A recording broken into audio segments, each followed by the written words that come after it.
In 2380, the USS Solvange was on assignment in the Kala system. During operations, a mysterious vessel drops out of warp and begins firing.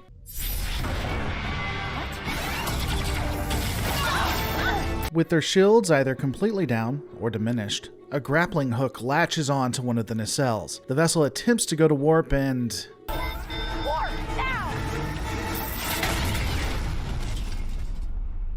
Yeah. This does present an interesting question. Unfortunately, warp drive, like many things, can be rather inconsistent in the Trek universe. In theory, having something latched onto the vessel should prevent the creation of a warp bubble, and thus you can't go to warp. Of course, there have been episodes where foreign bodies and/or debris has been attached to the hull while the vessel is, well, again, at warp.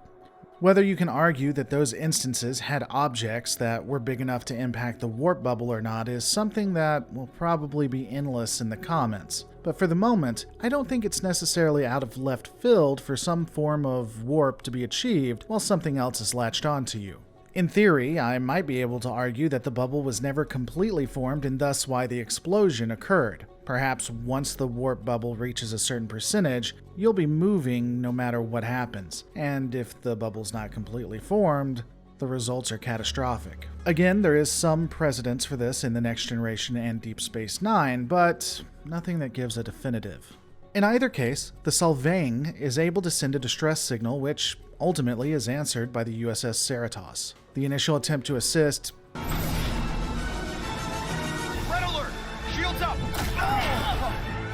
Collision alert! Impacts on decks 3, 15, and 20! My God, is that the Solvange? I'm not reading any life signs. The whole crew, they've been wiped out! Doesn't go well. I have a few questions here as well. Why the hell do long-range sensors exist in the Trek universe? You're telling me the wreckage of the Solvange wasn't something they detected. If sensors were being blocked, doesn't that raise a red flag? Additionally, they warp right into the debris field. This is just like in First Contact and even the JJ First. Why the hell even have long-range sensors? I also somewhat question the fact that they aren't at red alert when arriving, but this is addressed when it's stated that they believe their sister ship just isn't really in trouble, just having engineering malfunctions. It's not the first time that we've seen this happen, which makes me wonder if technical failures are something that's consistent. Irregardless, the Cerritos immediately begins evasive actions and things really start to pile on for the crew. With the Pack-led vessel just laying waste to the Cerritos, Executive Officer Ransom orders the ship to go to warp. Captain Freeman countermands the officer, pointing out that's probably how the Sullyvang was destroyed.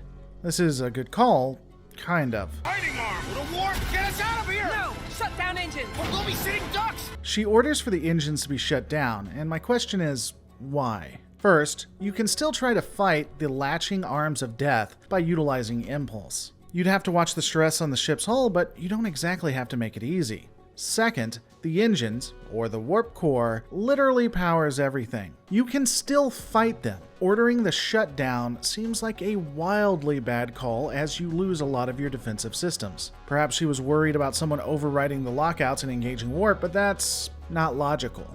With the vessel now defenseless, the Pack-leds advise of their ultimate goal. Ho, ho, ho! I thought the Enterprise was strong. We are strong. This isn't the Enterprise, this is the Cerritos! What the hell do you want? We want your ship pieces to add to our ship pieces so that we have all the ship pieces. Look, just stop this senseless attack and let's discuss Charming. Again, Captain Freeman acts very Starfleet. She tries to talk her way out of the situation. This fails and the disabled Cerritos begins to be carved up. With the vessel critically disabled, the crew of the Cerritos do something to the chagrin of every Phantom Menace fan ever. They do something very Starfleet. They try to think their way out of the crisis. Boimler, what kind of computer systems do the Pack-leds use? They steal components from other cultures, which means their code base would have to be wide open. You catch that, Rutherford? We need a virus that takes advantage of a trusting system! Huh.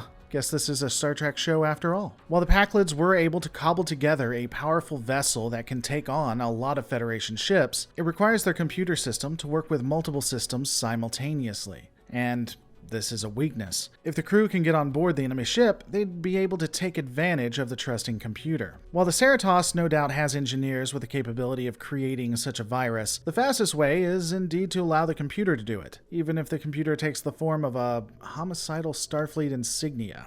While a plan was being devised to get the virus onto the Pac-led vessel, the crew of the Ceratops are forced to repel the initial invaders. While I'm somewhat skeptical of the fact that none of them seem to have phasers to fight, it does actually highlight the issues with Starfleet, even in 2380. One presumes that they don't have a standard issue phaser, and they aren't able to get to the lockers, or panels, where the weaponry is available, so they have to fight with the melee weapons they have. But why the hell don't they have standard phasers assigned to them?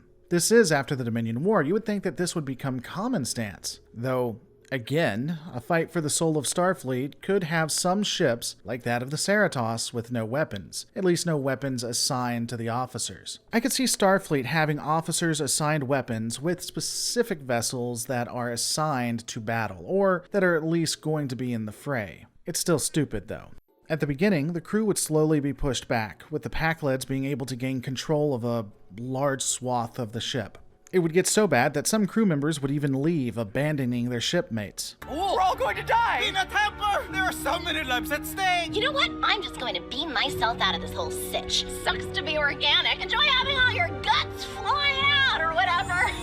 Again, I'd get upset about this, but we see it occur in Deep Space Nine, The Next Generation, and I believe even the original series. Even though the Pac-leds were slowly taking the ship, the crew of the Ceratops were able to hold on to critical areas of the vessel, including both sickbay and the bridge. While the enemy is kept busy, Chief of Security Shax and Engineer Rutherford leave the Ceratops via shuttle and board the Pac-led vessel. The Chief of Security would fight off the Pac-led hordes while Samantha, that is his actual name, uploaded the virus. Unfortunately, I guess viruses can be a bitch. Shax would literally rip the cyborg implants off Rutherford's face, throwing him onto the shuttle and getting it off the vessel before the explosion, saving his life. The destruction of the Pac-led vessel would give a brief respite to the Ceratops crew as they slowly beat the invaders. Unfortunately, when it rains, it pours. No, there's more of them!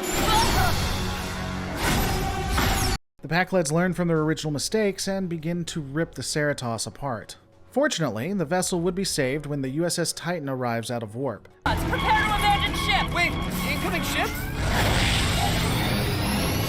It's the Titan! The ship, meant for combat and fighting, would be able to cause significant damage against the Pac-leds. While it's interesting to theorize whether the Titan would win a fair fight with the Pac-leds aware, the element of surprise seems to ensure a pretty swift victory. The enemy makes their ship go, leaving the Titan able to render assistance. This does seem to prove that, at this stage, Starfleet does make ships for engineering purposes, some for science purposes, and others for war. Though again, that's a video for another time.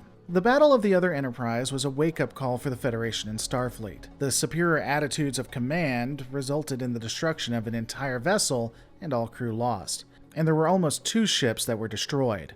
It showed that you can't rest on your laurels and assume everything is going to stay the same. A lesson we all should probably learn.